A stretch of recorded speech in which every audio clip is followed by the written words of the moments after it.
Next up on the Cosmic News Network, First Contact with Joshua Pert.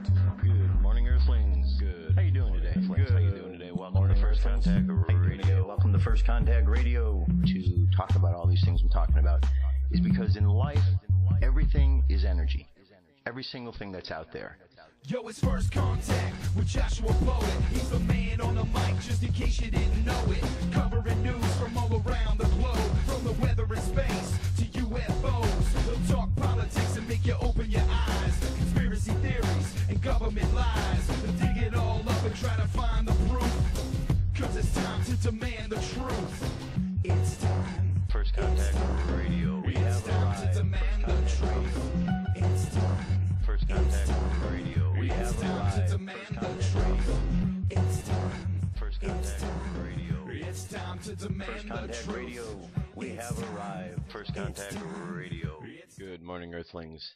How you doing today? Welcome to First Contact Radio. Middle of the week, Wednesday, 30th of July. We're almost to the end of another month. Can you believe it? Just seemed like it was January not too long ago, and here we are at the end of July. Okay, so today we have, like yesterday, the same sun sign, same moon sign. Same sun, same moon. So we have a fire sun, ideas, creativity, Leo, strength. Those are all the associations. Remember, fire moves. Then we have Earth, which is the unconscious mind, that which is underneath all, which is something physical, the hermit. So the subconscious mind underneath, you have this light being shined out. The hermit is shining the light from deep inside in order to see, in order to allow others to see the way, how the hermit got the way the hermit got. It's Earth, so it deals with practical things. So whereas you have fire, which is ideas, Earth, which is the opposite end of that spectrum, which is the thing that was created from the idea. And as far as aspects go, we only have one aspect coming up, actually two, and they're both happening within the next hour. One of them is a sextile between Saturn right here and Virgo, so it has to do with nice, good, positive energies between these two, between discipline, the way in which we shine the light, kind of focus it a little bit. And then, of course, we have the moon sign in opposition to the wounded healer, Chiron. Just remember the opposition here, it's like a teeter-totter, so both sides balance each other out. Think of these as two ends of the same pole, or two poles at the end of the same thing. So the wounded healer and the hermit both have some synchronicities to them.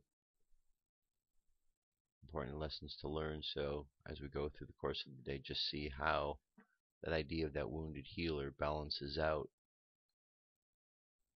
the being in you that wants to shine bright the light. You might find that they're one and the same. Alright, moving right along, our numerology for today is number 8. Here's how we arrived at that. 7 for the month, 3 plus 0, then 2014. So 7 plus 3 plus 7, it's 17. 1 plus 7 equals 8. So our number for today is 8.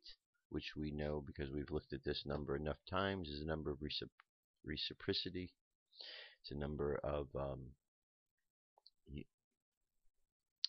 it's an unending number, infinity, associated with Leo, associated with the tarot card of strength. What we're going to look at today is the placement here. We have the 8, which is strength.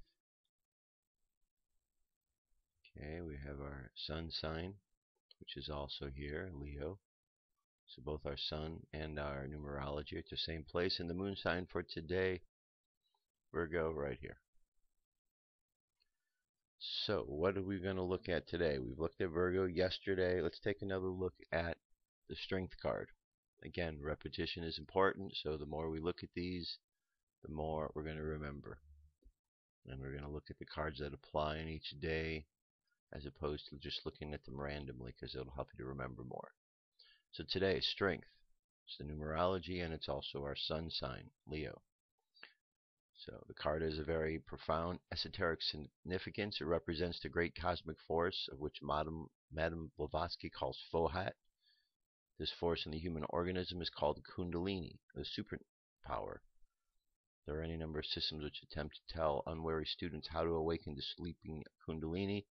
They are too often unsuccessful. So we know enough now that we can just kind of go off the text. Yellow is the intellectual color.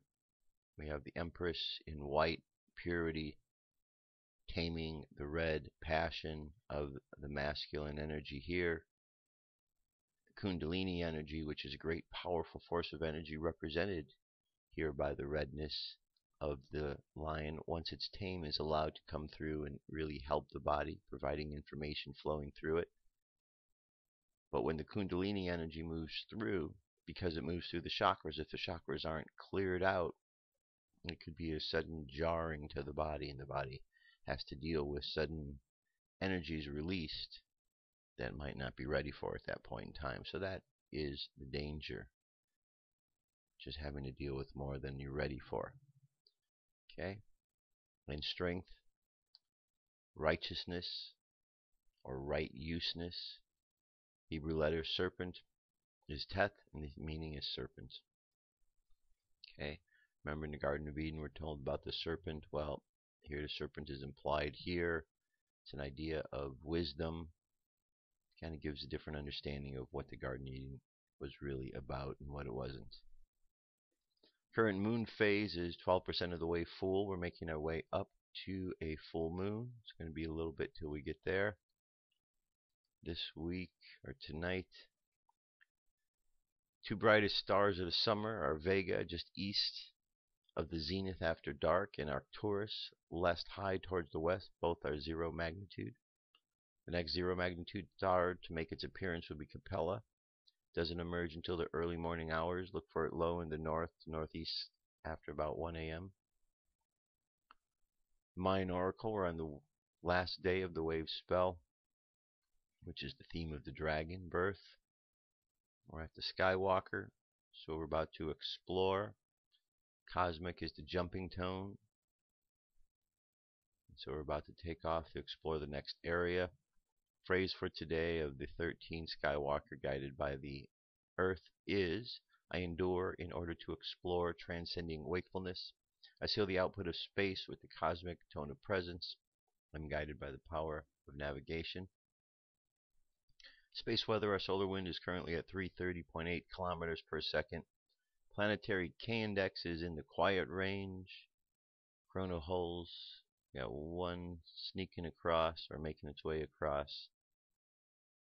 We'll see how that unfolds for us. M-class flare possibilities up to 25 from 15. X-class has gone up a little from 1 to 5. And geomagnetic storm activity has all dropped down as well. So it's interesting to see how the fluctuations are. Sometimes when we see these go up, these all go down. Very interesting. Alright, then on the Jewish calendar today is 3 Av, which is the month of Av, even though we're still on the month of July. They've already switched over, so not all of these calendars are in synchronicity with each other. That's why they have their ways of correlating where they are on that calendar system. Daily thought is called cosmic marriage. From the moment that we were sundered apart, the earth has craved to reunite with heaven, physical with spiritual body, with soul, the life that breathes within us, with the transcendental that lies beyond life, beyond being. And more so does the infinite light yearn to find itself within that world, that pulse of light, within finite earthly existence. There, more than in any spiritual world, is the place of God's delight. Towards this ultimate union of all of history flows all living things, crave all human activities, all subliminally directed. When it will finally count, it will be the quintessence of every marriage that has ever occurred. May it soon be in our times, sooner than we can imagine. Right? Very good. So there's our daily thought for today. That's our energies to get it started. UFO news is up next. Let's get to it.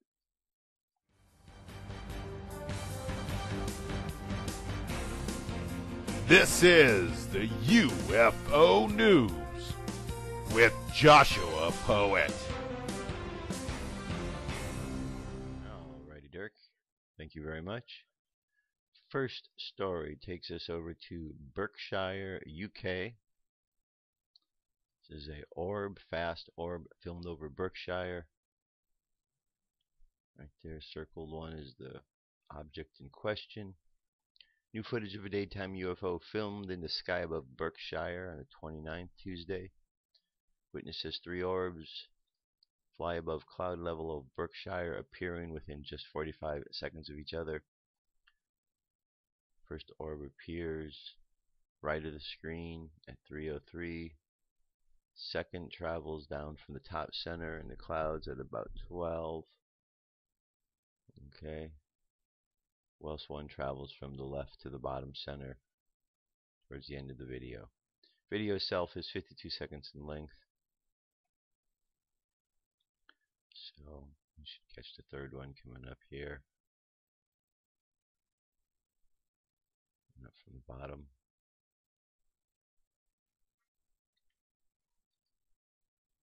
Alright, so video is available. Check it out. Enlarge the screen and make it easy to see the UFOs. Next, witness claims to have seen a bright UFO diving at Mach 1 speed. A light craft hovered around a mile in altitude and strangely made a nosedive towards the ground level at approximately Mach 1 speed. This was observed by a Texas resident in Dallas, according to case 58379 on the July 25th MUFON database. The event started around 11 p.m. on the 13th of June 2014 while the witness was walking towards a home from a workout in a gym at Norcliffe and Buckner Streets near Hexter Elementary School. According to the reporting witness, the sky was clear and a full moon, so no usual noise from the city and traffic, as well as no wind. As the witness was walking back to the house, he noticed a light craft above the North Lake near Peavey. The UFO was within the usual flight route of the airplane from South Texas and landing at Love Field. However, the witness believed that no more scheduled South airline flights left for that night. As the object stopped and hovered, the witness also stopped and looked at the mysterious aerial object. In his report, the craft was similar to a large corporate jet when it comes to size, as he estimated the craft was around a mile up. The witness claimed he had an idea on airplane altitudes and speed to confirm this particular sighting's altitude, size, and speed. Alright. Next. Sydney, Australia, the 27th. We don't have much of a story, just the information of the objects. Okay, it's a 10-minute video, so there's a lot here. It goes all the way back to the 27th, which really isn't all that long ago, 3 days ago. Okay, check it out. Links available, firstcontactradio.com. Alien abductions and implants. On March 14th, 2014, the world lost a great pioneer in the field of alien implant and physical evidence removal. This was Dr. Roger Lear. Was responsible for removal of 16 implanted objects from abduction experiencers, and with his passing, many are now wondering whom to turn to. According to Dr. Lear's associate Daryl Sims and his website alienhunter.org, there are 3 facts you should know about alien implants. 1, they are extremely rare. 2, they are not tracking devices. And 3, they are evolving. First thing one should probably consider when contemplating the issue of implants is how did they get there? Most abduction experiencers do not have a conscious memory of the implant being inserted, and many have never known to have had one. According to Dr. Lear, there is never a mark showing where the implant might have entered, and they don't cause inflammation around the surrounding tissue. So how is one to know when they have one? On top of that is the issue of the public's acceptance of the whole abduction phenomenon. If the general public has a hard time swallowing the idea of alien abductions, it's sure bet that implants are going to even be more unrealistic to the average person. All this can leave the experiencer wondering where to turn for help. Another question that comes to mind is, does every abduction experiencer have an implant? I would have to say yes. Even if we can't detect one, I wouldn't be so sure that it means there isn't one. The implants have been analyzed as emitting a signal, did so in the same frequency as RF tags used in most stores as anti-theft devices. But not all implants removed had detectable emissions. Does this mean that they were shut off remotely, or is it transmitting on a frequency we just can't detect? When watching the Watchers 8 DVD, I thought it was interesting that the implant that they were trying to remove while being visibly before decided to hide from ultrasound when they actually were going to remove it. Someone or something monitoring it and aware that it was a subject to study, and just what is it that they transmit? As you can see, the questions pile up faster than the answers when one starts to investigate the implant phenomenon. There are many debunkers out there that would say that it was only psychological, and what is being removed from the patient is nothing more than bits of glass or metal shavings, and that the people had simply forgotten the injury where the object penetrated the skin. In the instance that they may usually provide as evidence of their theory, they are correct. Of course, people get objects embedded in their skin accidentally in the course of their daily lives, and often these days, after all the publicity, some people do question what the said object might be. And of course, the debunkers like to shout out that they have never been any scientific tests done on any of the removed implants. To both accounts, they are wrong. Interestingly, they have never liked to talk about the good cases. Alright, so there you go. There's more to this article. Check it out. And one last piece here. This one is a case, Little Green Men of La Plata, the Via MONTORO case. By Scott Corrales, UFO Digest. Okay. Towards late November and during the month of December 1983, the neighborhood of Villa Montoro, on the outskirts of La Plata, capital of the province of Buenos Aires, Argentina, became the epicenter for a series of reports by local residents, mainly children and teenagers, who claimed having witnessed encounters with small, greenish humanoid entities. The case became known as the Little Green Men of La Plata, and caused significant local interest in the early days of the restoration of democratic rule in the country. An abandoned house located in the property of Calle 600 between 2nd and 3rd in the Villa Montoro neighborhood was the main scene of the alleged apparitions of these diminutive beings, which according to eyewitness reports were green-skinned and stood no taller than 6.60 centimeters.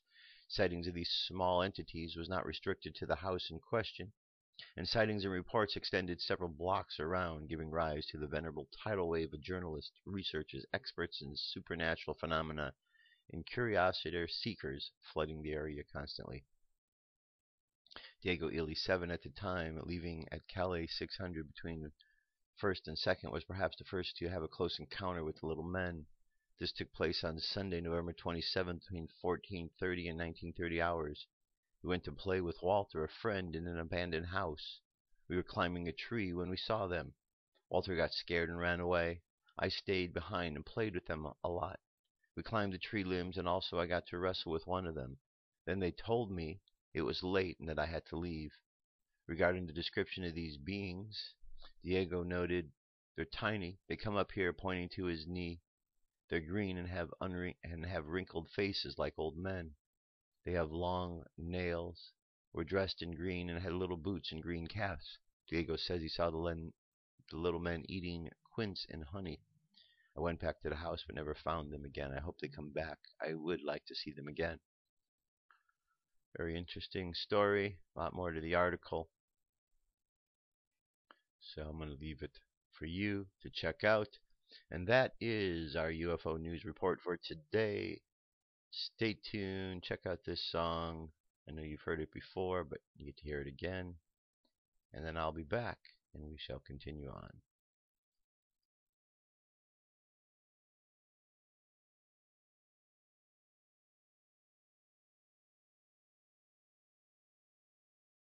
Apparently this song is not there, so let me see if I can find one other one.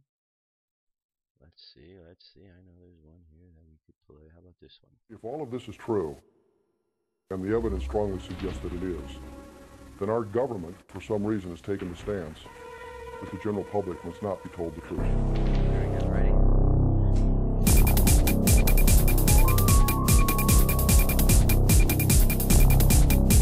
Did we really go to the moon? Did we really land on the moon? And why weren't there any stars? Did we really go to the moon? Did we really land on the moon? And why weren't there any stars? Why weren't there any stars? July 20, 1969, 3 astronauts embark on a historic mission to the moon. On Earth. Alright, let's continue on. So, that song you're starting to hear, it's called We Never Went to the Moon. It was a music video. We won Music Video of the Year award from the Los Angeles Music Awards for that. John Lee was the one who put the video together. I wrote the song with my band Ufoetry. Anyway, the song's about a conspiracy. The song's about a cover-up. And here we are in this day and age, and we are dealing with cover-ups every single day. Not just UFO related or space related, but cover-ups every day. So whether it's about this subject or that subject, it's hard to tell sometimes what the agenda is of those in power. It just doesn't make sense. The latest things that are out there that seem to be the big news now is John Boehner said that they're not going to impeach Obama, that this is all a ploy by the Democrats. The reason I bring this up is because it just something to think about here. You see, they do all of these things in Washington, D.C. just to get a rise out of people. They do all of these things for political motivated reasons. It's not about helping people. They're long past the point of helping people. And when we have a portion of society who looks and sees that the president is doing something that over and over again is grounds for impeachment, and then those who are given that power to do something about make an outright bold statement that no, we are not going to do this, you have to wonder why. Why is he so adamant that they're not going to impeach this man?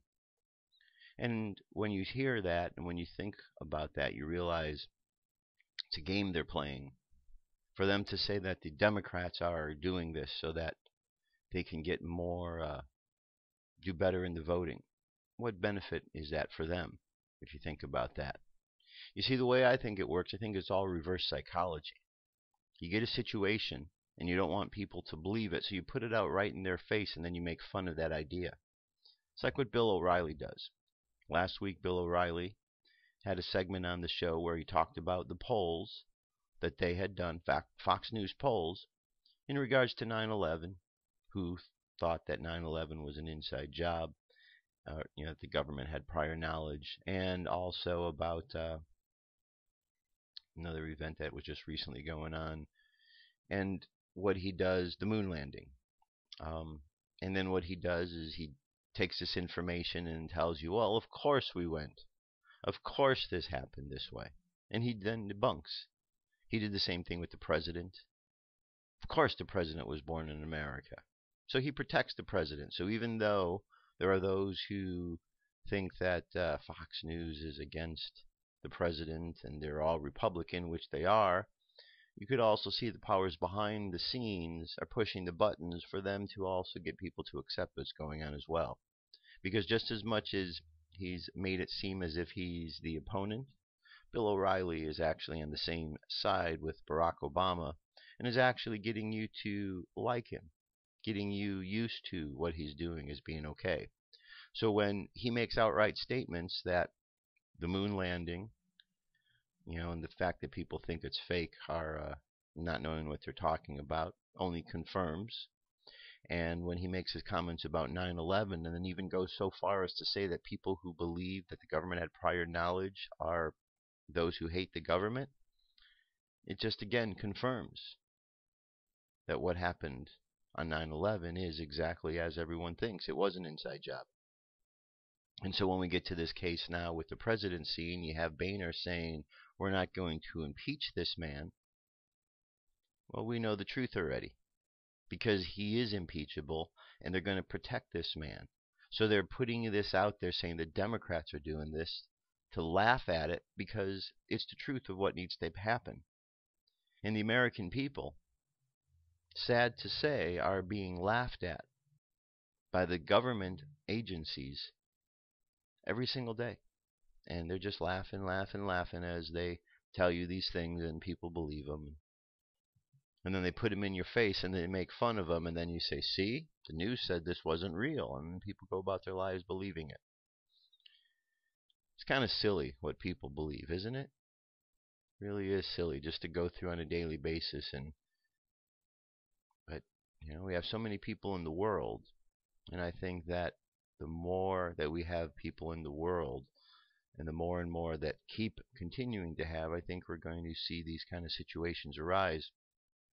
And that part of the society is going to understand something and a part isn't.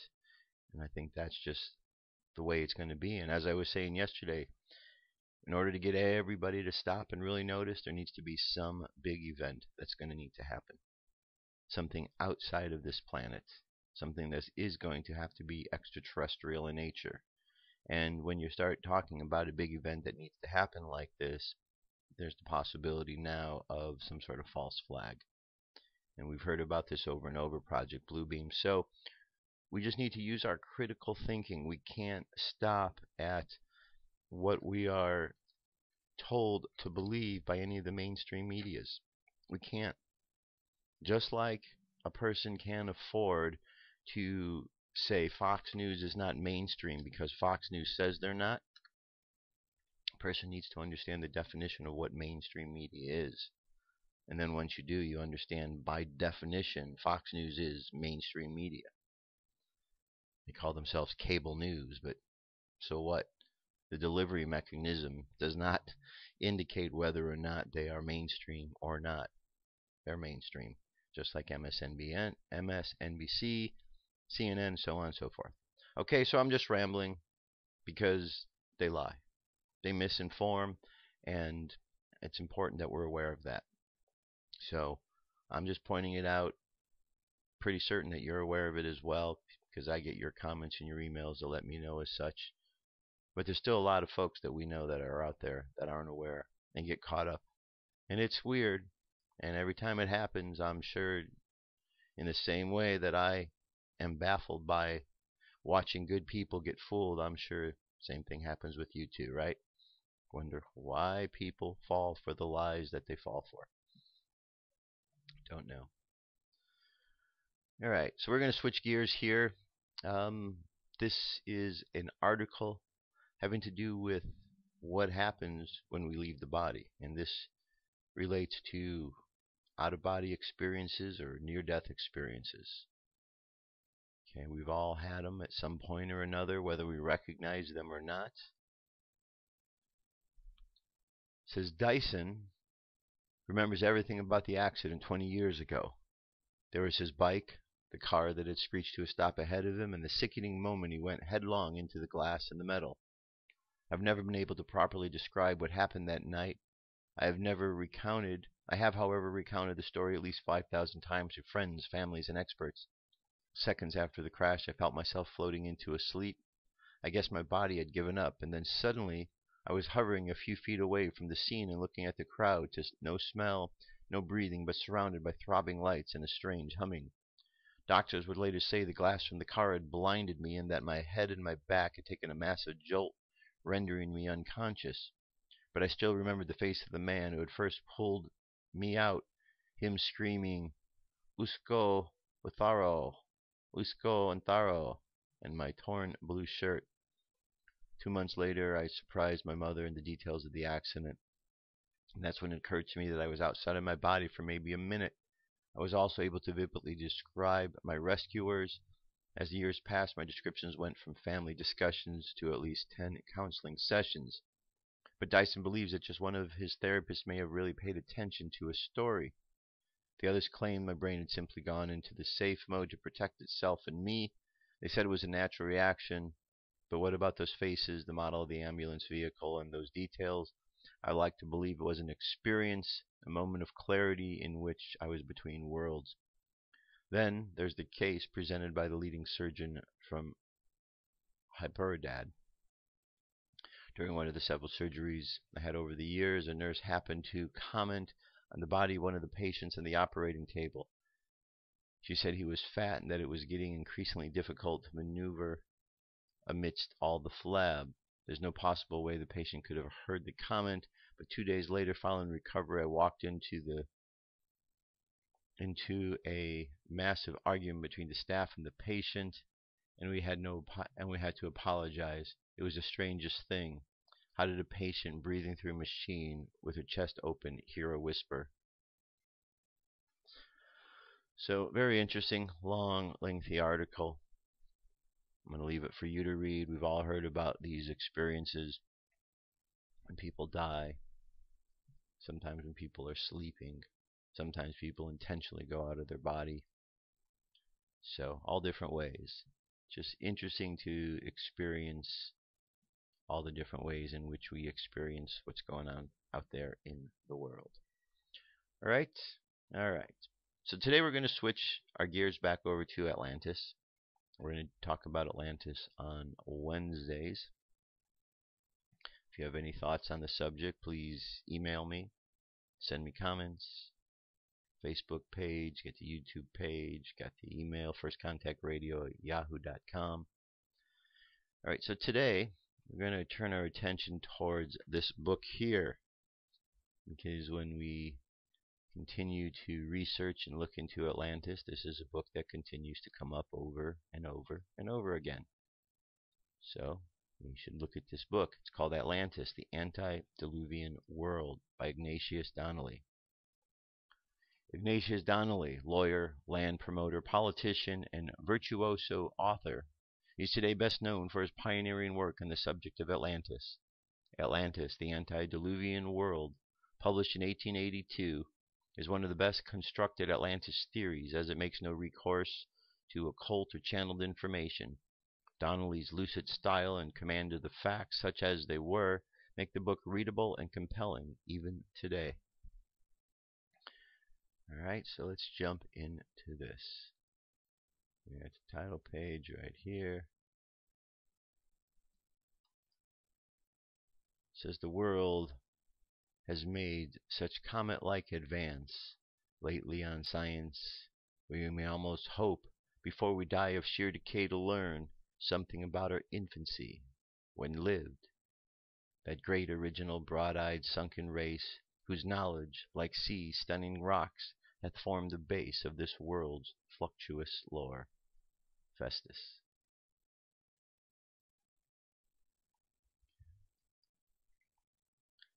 Contents. Purpose of the book, Plato's history, probabilities of this. Okay, so we can read through this, but let's just jump in. First place, purpose of the book. This book is an attempt to demonstrate several distinct and novel propositions. They are: 1. That there once existed in the Atlantic Ocean, opposite the mouth of the Mediterranean Sea, a large island, which was a remnant of an Atlantic continent and known to the ancient world as Atlantis. 2. That the description of the island given by Plato is not, as has been long supposed, fable, but veritable history. 3. That Atlantis was the region where man first rose from the state of barbarism to civilization. 4. That it became in the course of ages a populous and mighty nation, from whose overflowings the shores of the Gulf of Mexico, the Mississippi River, the Amazon, the Pacific coast of South America, the Mediterranean, the west coast of Europe and Africa, the Baltic, the Black Sea, and the Caspian were populated by civilized nations. 5. That it was the true antediluvian world, the Garden of Eden, the gardens of Hesperides, and the Elysian fields, the guardians of Alexis, Mesmomphalos, the Olympus, the Asgard, the traditions of the ancient nations representing the universal memory of a great land where early mankind dwelt for ages in peace and happiness. 6. That the gods and the goddesses of the ancient Greeks, the Phoenicians, the Hindus, the Scandinavians were simply the kings, queens, and heroes of Atlantis, and the acts attributed to them in mythology are a confused recollection of real historical events. 7. That the mythology of Egypt and Peru represented the original region of Atlantis, which was sun worship. Religion of Atlantis, sun worship. 8. That the oldest colony formed by the Atlanteans was probably in Egypt, whose civilization was reproduction of that of the Atlantic islands. 9. That the implementations of the Bronze Age of Europe were derived from Atlantis. The Atlanteans were also the first manufacturers of iron. 10. That the Phoenician alphabet, parent of all European alphabets, was derived from an Atlantis alphabet, which was also conveyed from Atlantis to the Mayans of Central America. 11. The Atlantis was the original seat of the Aryan or Indo-European family of nations, as well as of the Semitic peoples and possibly also of the Taurian race. 12. That Atlantis perished in a terrible convulsion of nature, in which the whole island sunk into the ocean with nearly all of its inhabitants. 13. That a few persons escaped in ships and on rafts, and carried to the nations east and to the west the tidings of the appalling catastrophe, which has survived to our own time as flood and deluge legends of the different nations of the Old and the New Worlds. If these propositions can be proved, they will solve many problems which now perplex mankind. They will confirm in many respects the statements in the opening chapters of Genesis.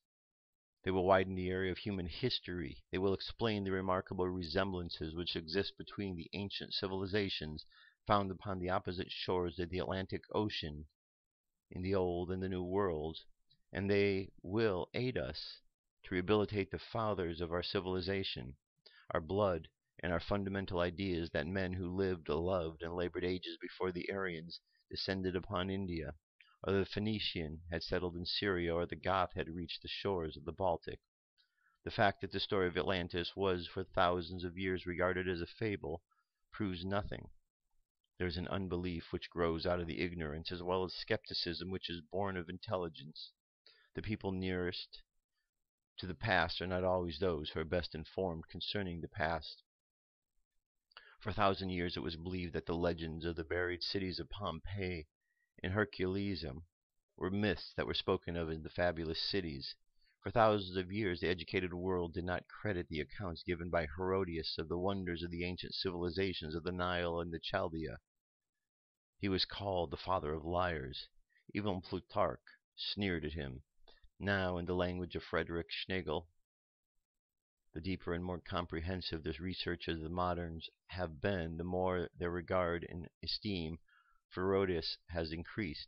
Buckle says, his minute information about Egypt and Asia Minor is admitted by all geographers.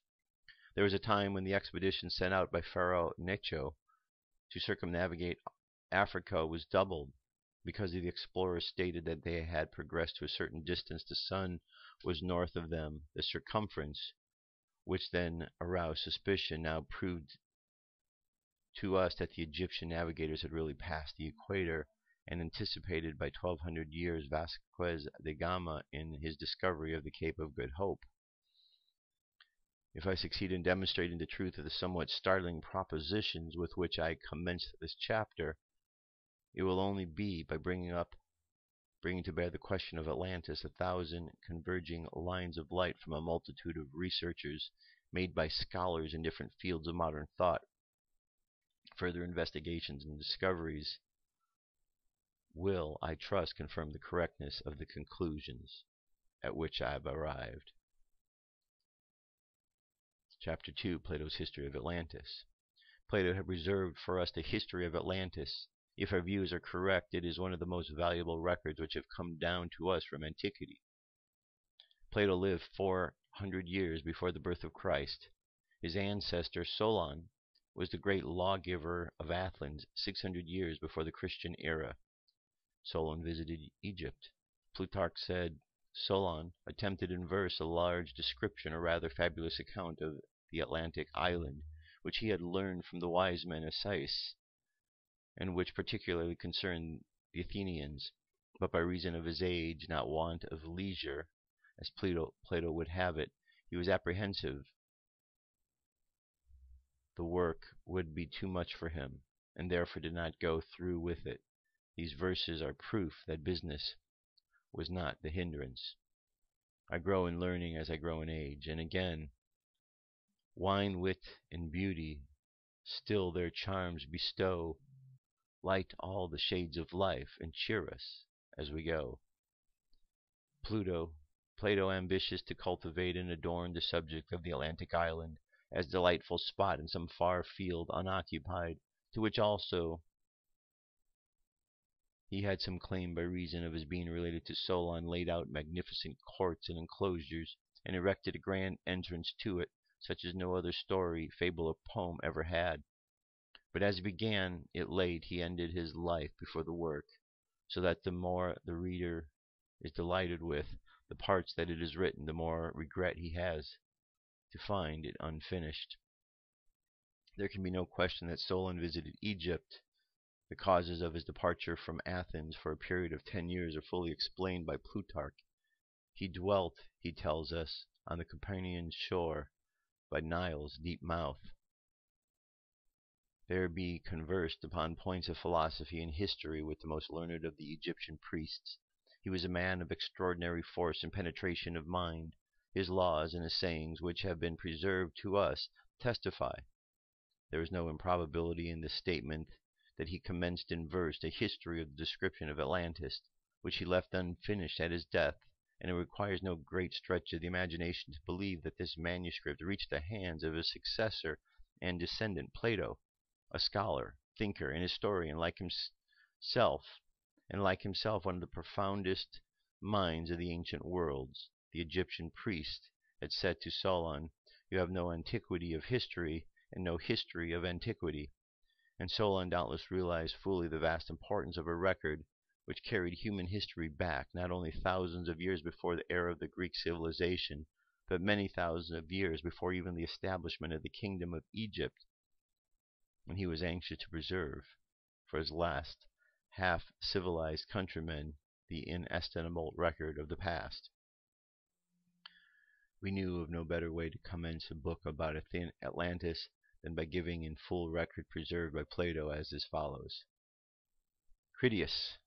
Then listen, Socrates, to a strange tale, which is, however, certainly true.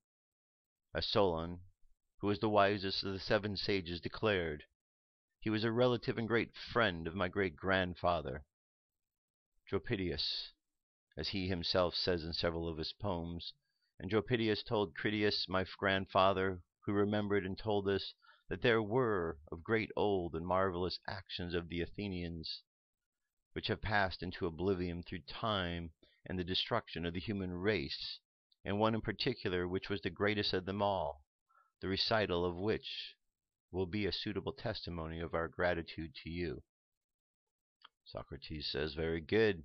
And what is the ancient famous action of which Critias spoke, not as a mere legend, but as a veritable action of the Athenian state, which Solon recounted? Critias. I will tell you an old worldly story, which I heard from an aged man, for Critias was, as he said, at that time nearly 90 years of age, and I was about 10 years of age. Now the day was the day of the Apertura, which is called the registration of youth, at which, according to custom, our parents gave prizes for recitations, and the poems of the several poets were recited by us boys, and many of us sung the poems of Solon, which were new at the time. One of our tribe, either because he was the real opinion or because he thought he would please Critias, said that in his judgment Solon was not only the wisest of the men, but the noblest of the poets. The old man, I well remember, brightened up at this and said, smiling, "Yes, Menander, if Solon had only, like the other poets, made poetry the business of his life, and had completed the tale which he brought with him from Egypt, and had not been compelled by reason of the factions and the troubles which he found stirring in this country when he came home, to attend to the other matters, in my opinion he would have been as famous as Homer, or Hesiod, or any poet." "And what was that poem about, Critias?" said the person who addressed him. "About the greatest action which the Athenians ever did, and which ought to have been the most famous, but which, though the lapse of time and the destruction of the actors, has not come down to us."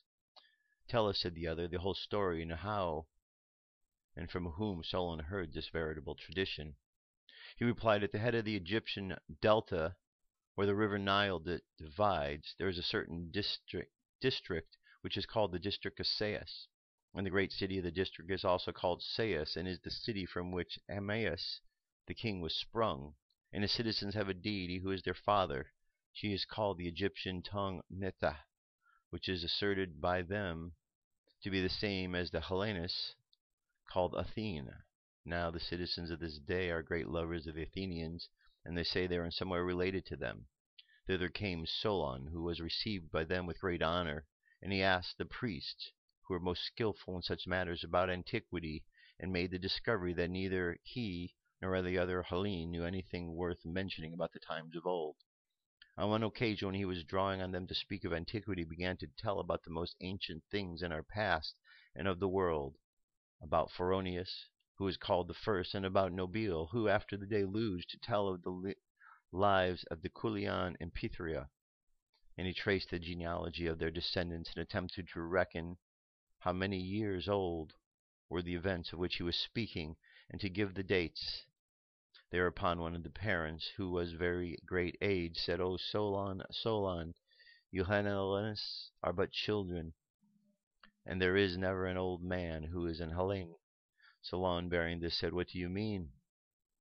"I mean to say," he replied, "that in mind you are all young. There is no old opinion handed down among you by ancient tradition, nor any science which is hoary with age. And I will tell you the reason of this, that there has been and never will be again many destructions of mankind arising out of many causes. There is a story which even you have preserved, that once upon a time Pantheon, the son of Helios, having yoked the steeds in his father's chariot because he was not able to drive them in the path of his father, burnt up all that was upon the earth, and was destroyed himself by a thunderbolt. Now this has the form of a myth, but really signifies the declination of the bodies moving under the earth and in the heavens, and a great conflagration of things upon the earth, recurring at long intervals of time. When this happens, those who live upon the mountains and in the dry and lofty places are more liable to destruction than those who dwell by rivers and by the seashore. And from this calamity the Nile, who is our never-failing Savior, saves and delivers us. When, on the other hand, the gods purge the earth with deluge of water, among you herdsmen and shepherds on the mountains are the survivors, whereas those of you who live in cities are carried by the rivers into the sea. But in this country, neither at that time nor at any other does the water come from above on the fields, having always a tendency to come up from below, for which reason the things preserved here are said to be the oldest. The fact is that whenever the extremity of winter frost or of the summer sun does not prevent, the human race is always increasing at times, and at other times diminishing in numbers. All right, you can see there's a lot more to it. I'm going to go ahead and stop right there. Okay. I wanted to go through and I want to read through, this thing. I'm going to pick up right from where I left off here. It's on page 9. And I think that we'll get something out of this as we keep going, okay? All right, so let's move on. There's an article from In5D. 7 signs you may have too many toxins in your life. We need to get rid of toxins. This is a good article speaking to that. Brita Aragon. You think you're healthy, but you don't feel vibrant. You struggle to find energy and you get through the day. You're irritable. Your stomach isn't acting right. And all those headaches. These types of ailments affect many of us in our daily lives. They're not serious enough to warrant a trip to the doctor, or maybe you've tried only to be told there was nothing wrong. But they still tend to drag you down, wearing away your resistance and leaving you feeling like you're just getting old. Well, I have good news for you. It probably has nothing to do with aging. Instead, you may simply be surrounded by too many toxins. Not sure? Here are 7 signs to look for and how you can clean up your system and feel better in 30 days. Okay? Constant fatigue. If you're sleeping well, even if you're sleeping well, you may fight to get through this. This could be a sign your body is working too hard to get rid of the toxins you're pouring into it. Stubborn weight gain. It's never easy to lose weight, but if you're exercising and cutting back on calories, putting into the pounds, you could be looking at a hormonal problem. Bad breath. You brush and brush, chew gum, rinse, swallow mints, and you still can't get rid of your bad breath. Constipation. The intestines get rid of a lot of toxins every day. When you're constipated, you're storing up all those toxins, and those affect their body. Sensitivity to strong reaction to smells. Particularly fragrance might mean you're simply sensitive to chemicals. Muscle aches and pains. If you can't tie these to workout yesterday, could that be the toxins in your life are working away at your muscles and joints? Skin reactions and other skin problems may be a signal of a toxic overload. So the solutions. If you find yourself suffering from any of these 7 symptoms, here are a few tips that may help. Support your liver with things like dandelion tea, parsley, cilantro, and milk thistle. Drink more water. It will help to flush the toxins out of your body. Exercise at least 30 minutes a day. Exercise gets the circulation moving, helps to move the toxins along. Get a good daily supply of digestive supportive probiotics found in kefir, yogurt, sauerkraut, kombucha, tea, miso soup, tempeh, and kimchi. Always brush your tongue. Even better, use a tongue scraper when brushing your teeth. Practice deep breathing. This will get rid of a lot of toxins in our bodies through our lungs. Use only natural skincare products that are free of fragrances, sulfates, phthalates, parabens, and other potentially toxic ingredients. And last, choose clean, whole, organic foods whenever possible. Alright, so there you go. It says Brita Aragon is a natural beauty expert, cancer survivor, and creator of CV Skin Labs.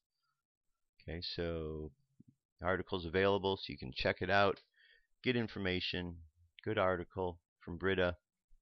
We certainly want to make sure we get rid of the toxins in life. And not only are there toxins that come into our lives that are toxins that come from food or from the energy around us, but toxins can come from things that we hear, things that we listen to and watch. All of these toxins build up different ways,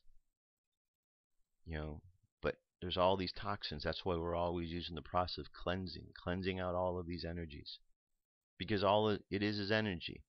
Remember, energy has different levels, different speeds at which it moves: fire, water, air, earth.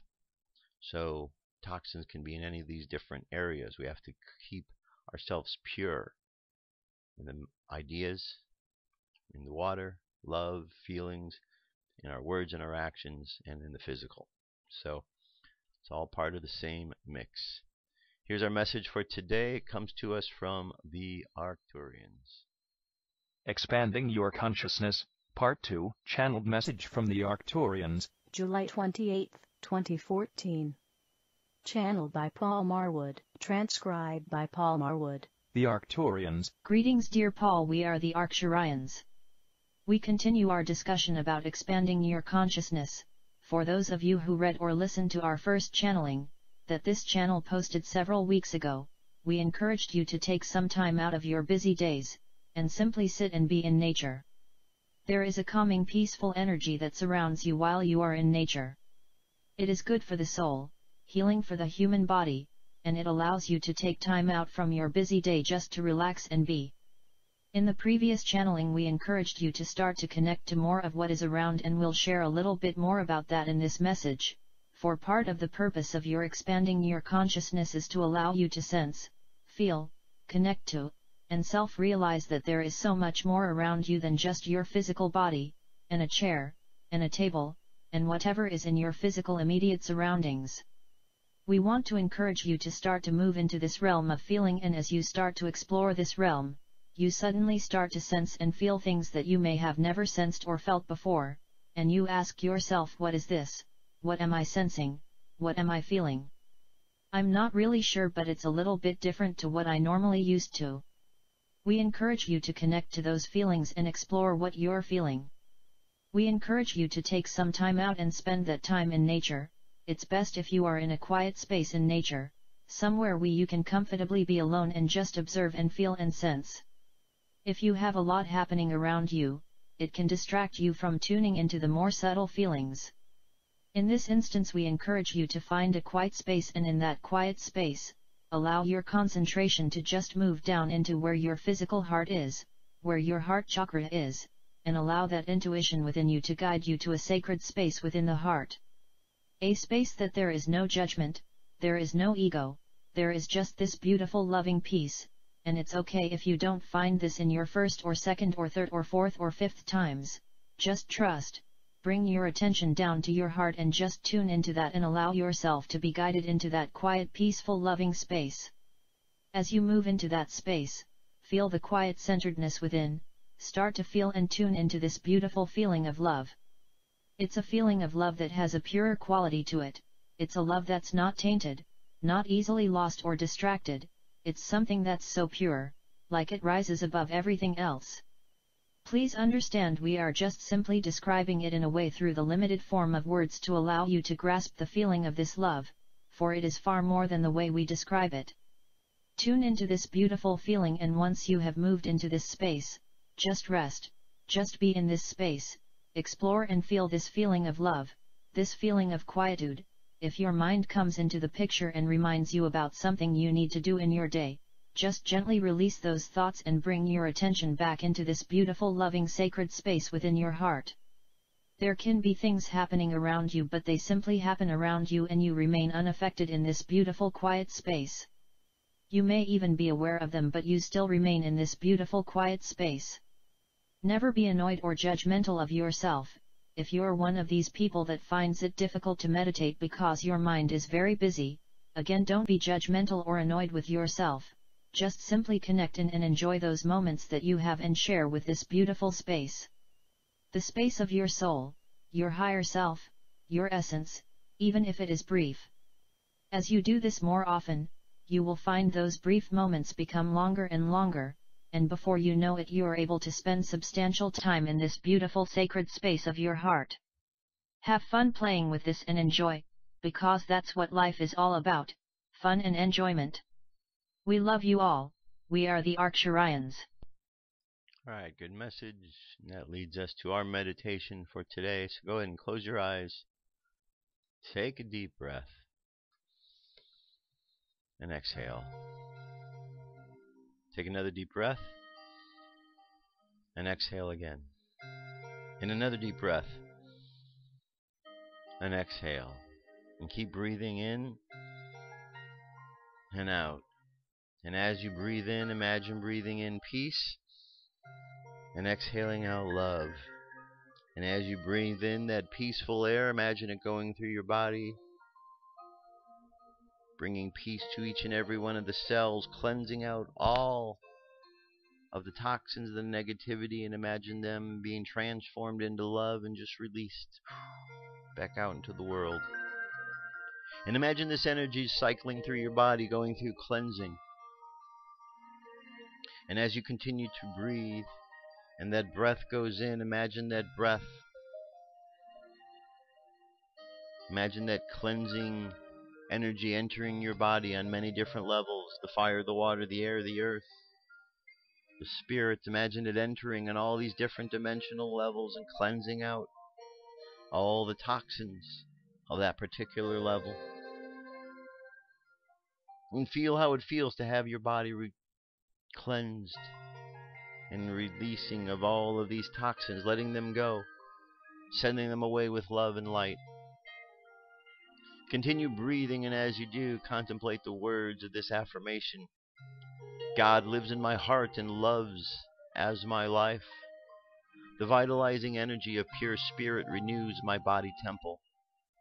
My life bears witness to the miraculous nature of God. I am abundantly grateful and gratefully abundant. The Christ consciousness is resurrected in me today. This is a good beginning, and so it is. So just continue to breathe and just imagine that Christ consciousness, that energy flowing through your being. A consciousness that we are all connected to. A consciousness that we are all connected through. Imagine yourselves walking along the path of life, just feeling cleansed, feeling whole and healthy. And as you look around, you see others. And you could see the places where they are holding the toxins. So just imagine sending energy their way. And in sending this energy, they are inspired and assisted in cleaning up their energy. And one by one, as we inspire each other to clean up our energy fields, to clean up that which is inside, we find ourselves becoming stronger and clearer and focused. And the more focused we become, the better decisions we make. And the more focused and clear we become, the less that they can pull the wool over our eyes, and the more clearly we see beyond all of the illusions. So imagine yourself going through the world today, just seeing things clearly, seeing past the illusions, and continuing to allow the toxins to be released, cleansed from your body. Just imagine this going on through the course of this day. Let your subconscious mind continue on that journey, and let's bring the conscious mind back to the present moment on the count of 3. 3, coming back to this present moment filled with confidence. 2, coming back to this present moment filled with faith. And 1, coming back to the present moment, happy, healthy, and whole. Happy, healthy, and whole. Take another deep breath. Exhale, and open your eyes. That's it, my friends. That is the show for today. Thank you so much for being here yet again. I'll be back tomorrow. We will continue on with Bringers of the Dawn tomorrow. Pick up where we left off in the next chapter. The PDF's available if you want to read ahead and check it out. Otherwise, go out and have yourself an awesome day today. I'll do the same. We'll reconvene tomorrow and see what we have in store for then. But today, well, we'll deal with today. I love you. Keep loving each other. I'll talk to you soon. Peace. I'm out of here.